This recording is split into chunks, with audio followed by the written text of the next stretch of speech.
রাজপথে অবস্থান, কণ্ঠে স্লোগান, দাবি ওসমান হাদী হত্যার বিচার।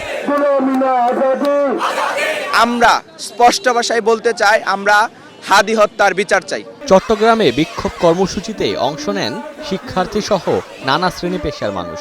হাদী হত্যার বিচারের পাশাপাশি দেশের নিরাপত্তা ব্যবস্থা জোরদারের দাবি জানান তারা। যাদের রক্তের ত্যাগের বিনিময়ে এই ইন্টারিম গভর্নমেন্ট এই গভর্নমেন্টের জায়গায় বসছে, ওই গভর্নমেন্টে কিন্তু এই হত্যার বিচার করতে পারতেছে না। সুপরিকল্পিতভাবে এই সরকারের বিভিন্ন গোয়েন্দা সংস্থা, বিভিন্ন রাজনৈতিক ব্যক্তিবর্গের হত্যাকাণ্ডের সাথে জড়িত বলে আমরা সন্দেহ করছি। অতি দ্রুত ভারত থেকে হাদের খুনিকে বাংলাদেশে এনে বিচারের আওতায় আনতে হবে, তাছাড়া এই ইস্যুটাকে দামাচাপা দেওয়ার কোনো সুযোগ নেই। আন্দোলন হয়েছে সিলেটেও। নগরীর চৌহাট্টা এলাকায় রাস্তা আটকে বিক্ষোভ করা হয়। ওসমান হাদীর হত্যাকারীদের গ্রেফতার ও বিচার না হওয়া পর্যন্ত আন্দোলন চালিয়ে যাওয়ার হুঁশিয়ারি দেন বিক্ষোভকারীরা।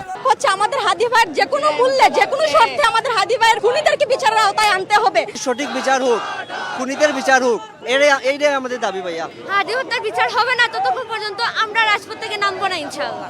একই দাবিতে রাজশাহীতেও হয়েছে বিক্ষোভ।